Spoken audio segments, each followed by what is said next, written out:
भगवान बुद्ध अपने शिष्यों के साथ एक बोधि वृक्ष के नीचे ध्यान में बैठे थे। उन्होंने कहा, लालच हमेशा बर्बादी लाता है। धोखा देने वाले को कभी शांति नहीं मिलती। सच्चाई कितनी भी देर से सामने आए, लेकिन न्याय जरूर होता है। अच्छे कर्म करने से जीवन सुखी होता है। हमेशा की तरह शिष्य उनसे विभिन्न विषयों पर प्रश्न पूछ रहे थे, लेकिन एक शिष्य आनंद आज शांत बैठा था। बुद्ध ने उससे पूछा, आनंद, आज तुम कुछ बोल क्यों नहीं रहे? आनंद ने सिर झुकाकर कहा, गुरुदेव, क्या सच में कर्मों का फल हमें मिलता है? क्या जो हम करते हैं वह हमारे जीवन में लौटकर आता है? बुद्ध मुस्कुराए और बोले, वत्स, कर्मों का चक्र अटल है। इसे समझाने के लिए मैं तुम्हें एक कहानी सुनाता हूँ। बहुत समय पहले राजस्थान के एक गांव सूरजगढ़ में मुकेश और मानव नाम के दो मित्र रहते थे। दोनों बचपन से साथ थे और बड़े होकर व्यापार करने का सपना देखते थे। उनके गांव के बड़े जमींदार वीरसेन ने उन्हें शुरुआती पूंजी दी, जिससे उन्होंने अपना व्यवसाय शुरू किया।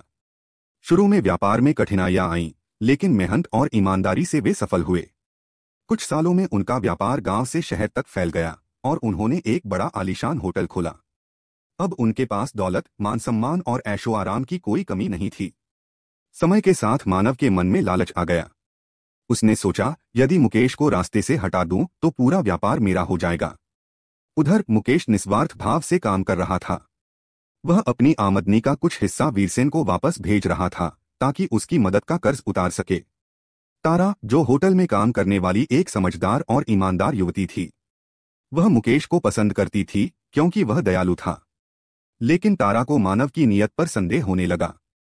एक दिन मानव ने अपने विश्वासपात्र नौकर रघु को बुलाया और कहा, अगर मुकेश को रास्ते से हटा दोगे तो तुम्हें बहुत धन मिलेगा। रघु पहले तो डरा, लेकिन लालच में आ गया। उन्होंने योजना बनाई कि मुकेश को जहरीली शराब पिलाई जाए। एक रात मानव ने मुकेश को समुद्र किनारे शराब पीने बुलाया। रघु ने शराब में जहर मिला दिया। जैसे ही मुकेश ने शराब पी, उसकी तबीयत बिगड़ गई और वह बेहोश हो गया। मानव ने उसे समुद्र में फेंक दिया। तारा को मानव पर पहले से शक था। उसने चोरी छिपे पूरी घटना देखी और समझ गई कि मुकेश की हत्या हो चुकी है। अब मानव अकेला व्यापार का मालिक बन गया। उसने वीरसेन को भी धोखा दिया और उसका कर्ज चुकाने से इनकार कर दिया।